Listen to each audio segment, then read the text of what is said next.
Assalamualaikum warahmatullahi wabarakatuh. Salam sejahtera untuk kita semua. Apa kabar semua peserta didikku? Semoga kalian dalam keadaan sehat dan tetap semangat. Materi di pertemuan kali ini membahas tentang teks eksposisi. Mari disimak materinya. A. Pengertian teks eksposisi. Teks eksposisi adalah teks yang menerangkan suatu pokok persoalan yang dapat memperluas wawasan pembaca. Untuk mempertegas masalah yang disampaikan, biasanya dilengkapi dengan gambar dan data statistik. Penulis atau pembicara harus menyertakan alasan-alasan yang logis atau masuk akal, dengan tujuannya agar pembaca mendapatkan informasi dan pengetahuan dengan sejelas-jelasnya. Ragam teks eksposisi ini sering digunakan dalam konteks komunikasi sehari-hari secara lisan maupun tulisan. Misalnya ketika kalian melakukan diskusi dalam forum seminar, seseorang yang menyampaikan argumen dalam debat dan pendapat serta sebagainya. Itu biasanya eksposisi.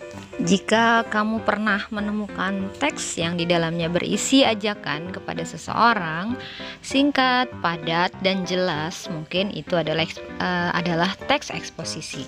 Karena ciri teks ini menjawab pertanyaan apa, siapa, kapan, di mana, mengapa, dan bagaimana.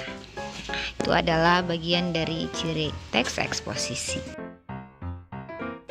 Bagian B membahas struktur teks eksposisi. Dalam penyusunannya, sebenarnya teks eksposisi singkat nggak jauh beda dalam penyusunan teks opini. Secara umum di dalamnya ada 3 struktur, yaitu tesis atau pernyataan pendapat, yang kedua argumentasi, dan yang ketiga pernyataan ulang atau reiteration. 1. Pernyataan pendapat atau tesis. Bagian ini berada pada bagian awal teks yang berisi topik yang akan diangkat oleh penulis. Selain itu, opini dari penulis juga termasuk di dalamnya. Kalian bisa mengangkat suatu topik, kemudian membahas permasalahan, fakta, gambaran, atau sudut pandang kalian. Meskipun bersifat dugaan dan pendapat, kalian tidak boleh sembarangan juga. Karena kalian harus tetap mengungkapkannya dengan berlandaskan data-data yang valid. Karena teksnya bersifat pendapat, maka nantinya pembaca bisa menempatkan dirinya pada posisi yang sependapat ataupun pada posisi yang berseberangan dengan penulis. Biasanya struktur ini bisa kalian temukan pada awal kalimat, tapi tidak menutup kemungkinan juga kalian bisa menemukannya di bagian akhir. Struktur yang kedua, argumentasi. Setelah topik diangkat melalui opini, bagian selanjutnya ialah bagaimana opini tersebut didukung dengan argumentasi berdasarkan data dan fakta yang kuat serta sistematis. Semakin ilmiah data yang diberikan dan dengan penjelasan yang runtun, semakin baik kualitas dari tulisan. Karena itu, bagian ini pada umumnya lebih dari 1 paragraf. Sebab selain data dan fakta, beberapa jenis teks eksposisi memberikan penyajian contoh beserta alasan.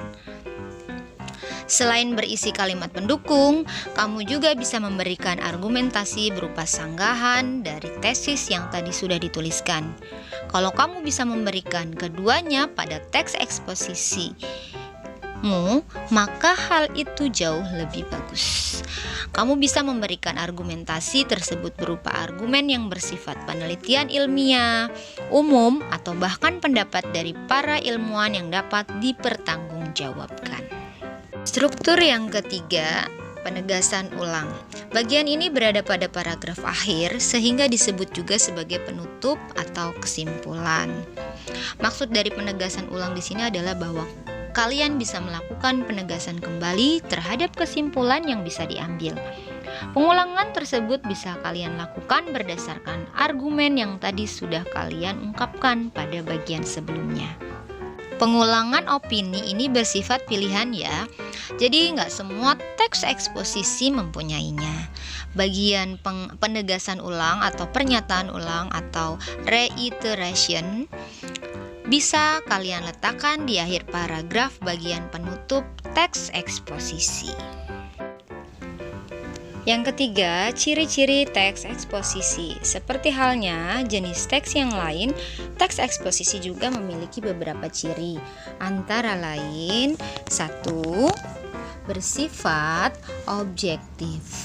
Pada pembahasan persoalan dan tidak menggunakan kata atau frasa yang bersifat menarik emosional pembaca sehingga tidak memihak kepada siapapun.